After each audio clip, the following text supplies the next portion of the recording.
The city of Durban has recently been announced as the first African city to host the Commonwealth Games in 2022. I'm now joined at the desk by Phillip Sithole, who's the head of Durban Tourism, to tell us more as to how this will benefit the city of Durban and, more importantly, the tourism industry there. So good to have you with us today, Phillip. Thank you very much. Thank you for inviting us. Indeed. To be part of this interview. I guess the first thing I should be saying is actually congratulations to the city of Durban and South Africa overall for managing to secure such a momentous event. But maybe if you can give us a little bit more and paint a picture in detail as to what does it actually mean for the city of Durban in a tangible sense? Well, in a tangible sense, firstly, for the first time, the city will be hosting an event of this magnitude. We had the World Cup in 2010, but you know, the World Cup teams were moving from one city to another city, and there were instances where the hotel rooms were not all full. We're hoping that this time around, because the event will be, you know, in Durban and not moving around, so we hope that all the hotels will be full. Secondly, the event is going to help us to achieve some of our major objectives, which are also objectives of the country, to promote social cohesion and also to facilitate economic growth and fast-track infrastructural development. Tell us about that infrastructural development, because I understand that almost 80% of the resources needed are already in place, and that's looking at the big stadiums that you have, in particular Moses Mabhida. But from the tourism sector, could we see more investment in certain aspects of the hospitality industry? Well, the hospitality industry has responded positively to the initial investments that were made by the city in relation to 2010.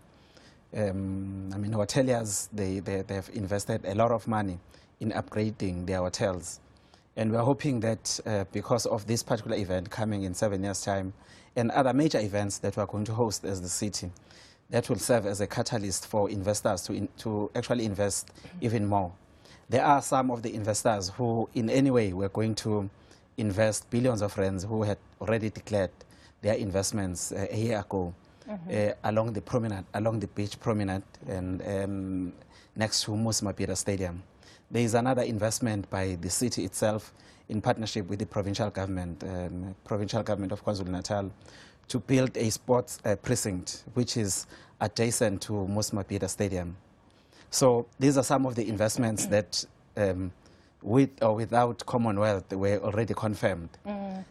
But I've been told that last week the cabinet met, as well as a portfolio committee of sports in Cape Town, to inject more funding towards the capital investment required for the event of this magnitude. What about the small and medium enterprises, though? Because we're hearing about capital being deployed from the heavy hitters, but the SMMEs that you might have contact with in the various sectors of tourism, are they also maybe looking to boost their level of investment? Well, SMMEs, we learned a lot during the World Cup because expectations were very high.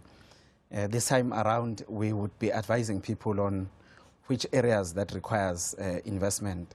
And we've got enough time to work with small businesses in terms of training, the skills that, giving them skills that will be required. But remember that most of the restaurants and taxi operators and others that are involved in the entertainment industry, they are SMMEs themselves. So people have been investing a lot. Because if you compare the Durban of today and Durban 10 years ago, I mean, it's not the same when it comes to the infrastructure and the number of people that are visiting the city. So that has made SMMEs to upgrade their B&Bs, their guest houses, and as well as the backpackers.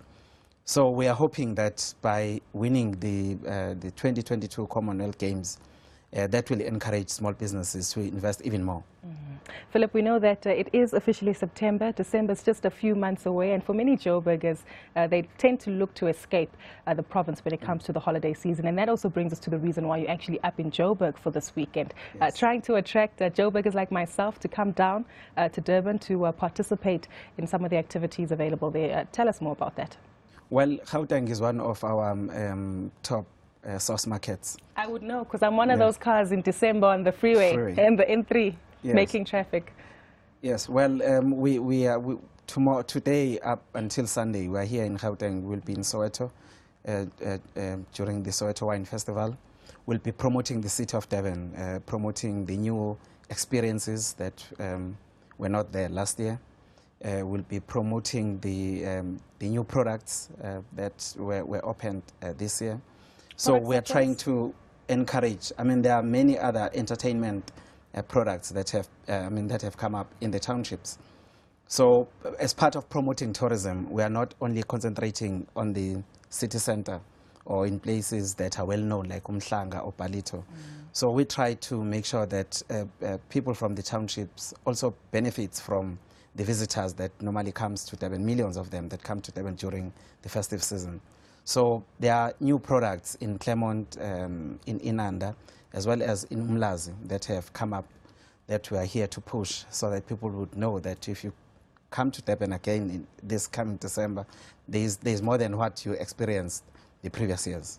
Indeed. Thank you so much for your time today. We certainly look forward to it, the boost in local tourism in South Africa. Thank you again for your time today. That was Phillip Sithole, Head of Durban Tourism.